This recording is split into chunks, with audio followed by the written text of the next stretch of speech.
कभी कभी international media के अंदर कुछ ऐसे ओपिनियंस पढ़ने को मिल जाते हैं जिसको पढ़ के ये समझ में नहीं आता कि इस पे क्या रिएक्शन दिया जाए, और वो इतने ज़्यादा इलॉजिकल होते हैं कि उस पर बाज़ औक़ात बात करने को भी दिल नहीं चाहता, लेकिन रिस्पॉन्स करना भी ज़रूरी होता है। जब डोनाल्ड ट्रंप साहब अपनी इलेक्शन कैंपेन के अंदर थे तो इंडिया के अंदर बड़ी होप थी कि ये जब आएंगे जीत के तो सब सही हो जाएगा, हमारे और अमेरिका के ताल्लुकात भी ठीक हो जाएंगे और रीजन के ऊपर भी हमारा असर बढ़ेगा। लेकिन उलट हुआ, इनके जीत कर आने के बाद उलट हुआ। इन्होंने आते साथ ही इंडियंस को टारगेट करना शुरू किया, इंडियंस को वहाँ से जंजीरों में जकड़ के, जी हाँ जंजीरों में जकड़ के, वो जो इलीगल इमिग्रेंट्स थे, बेइज्जत तरीके से, जिल्लत आमेज तरीके से मिलिट्री जो जहाज़ थे उनके अंदर ठोस के वापस भेजा।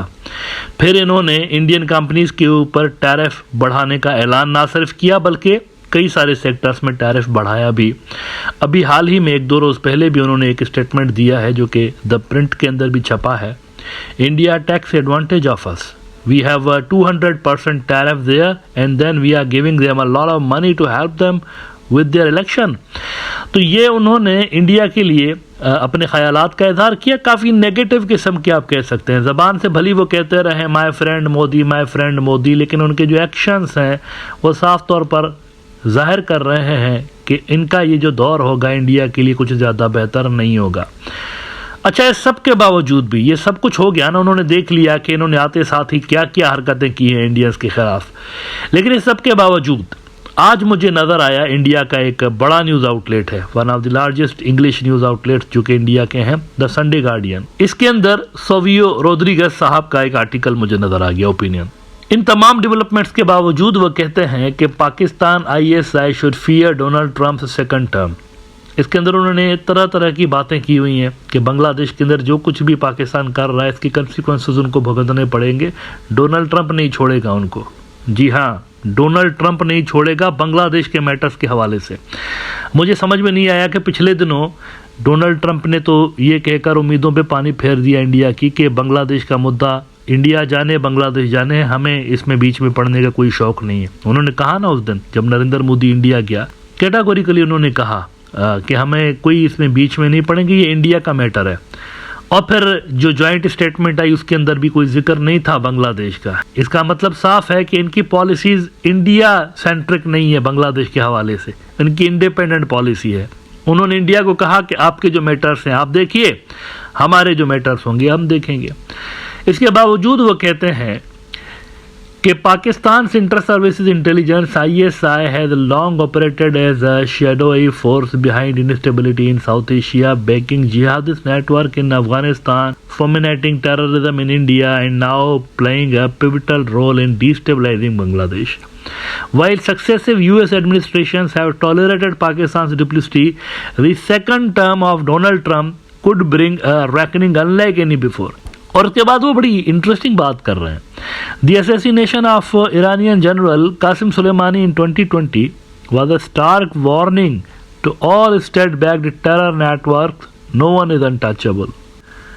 Given Pakistan's deep entanglement in Bangladesh's current chaos, its patronage of radical Islamist groups, and its hand in the persecution of minorities, the ISI has every reason to fear Trump's return to power। Bangladesh को उन्होंने जोड़ा हुआ है असल में कासिम सुलेमानी के साथ, यानी कि जो सीन वहाँ पर क्रिएट हुए हैं ईरान के अंदर ट्रंप ने गुज़िश्ता अपने दौर में किए थे, वैसे ही कुछ सीन यहाँ पर भी क्रिएट कर सकते हैं।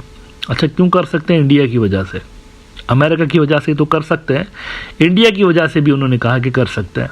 अगर रीजन को डिस्टेबलाइज उन्होंने किया, रीजन का क्या मतलब है? इंडिया है ना रीजन के अंदर, बांग्लादेश की 3 तरफ से इंडिया है। तो कहने का मकसद उनका यही है कि अगर हमें छेड़ा तो फिर ये आपको सबक सिखाएंगे Donald Trump. This president should alarm the ISI। कौन सा प्रेसिडेंट? ये जो कासिम सुलेमानी साहब वाला। This president should alarm the ISI which has been responsible for harboring terrorists for decades from Osama bin Laden to Taliban। If Trump sees the ISI's activities in Bangladesh as a direct threat to regional stability, यानी हमारे stability, यानी India की stability, regional stability and American interests, there is little doubt that he would be willing to take equally forceful action। अब ये मैं समझ नहीं पाया, यकीन करें वो जो प्रोग्राम के शुरू में मैंने बात की ना, कि कभी कभी ऐसी बातें आ जाती हैं कुछ एक्सपर्ट्स के हवालों से जो कि समझ में नहीं आती कि ये कहना क्या चाहते हैं।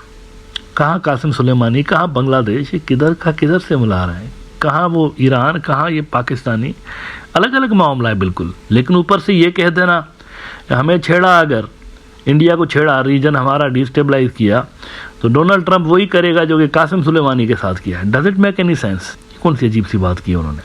और ऑन टॉप ऑफ दैट, जबकि वो कह भी चुका है, उन्होंने कैटेगोरिकली कहा इंडिया को, नरेंद्र मोदी से बढ़कर तो कोई अथॉरिटी नहीं है ना इंडिया में। नरेंद्र मोदी जाकर हाथ पांव जोड़ के आया, पैर पकड़ के आया कि भाई कुछ करो बांग्लादेश के हवाले से, फिर भी उसने कह दिया कि नहीं ये तो तुम्हारा अपना मसला है, हम क्या करें। ऐसा ही हुआ ना। फिर भी इस तरह की बातें, ये मैं सोच में पड़ गया। लेकिन उसके बाद जब मैंने नीचे पढ़ा ना ये आर्टिकल, वैसे लगा तो आज है, पब्लिश आज हुआ है 23 फरवरी को, उसके बाद जब मैंने ये नीचे पढ़ा तो मुझे सवालात का जवाब मिल गया कि राइटर साहब ऐसा क्यों सोच रहे हैं। अब वो ऐसी क्या चीज़ है, इसके लिए ज़रा आप इसी आर्टिकल का ये हिस्सा देख लीजिए। मुझे उम्मीद है, संडे गार्डियन बड़ा अखबार है, मेरा ये एपिसोड देखकर उनको अपना ये आर्टिकल एडिट करना पड़ेगा। जैसे सलाउद्दीन शुएब चौधरी का ब्लेड जो मैंने एडिट करवाया था, वहाँ पर एक आर्टिकल इन्होंने लिखा था, 2 बंदे एक ही आर्टिकल लिख रहे थे। तो वैसे ही यहाँ पर भी कुछ उन्होंने गड़बड़ कर दी है और इनके एडिटर की सैलरी से 50 रुपये काटने चाहिए, मेहनत नहीं की इन्होंने, और यहाँ पर एडिट करने की अशद ज़रूरत है।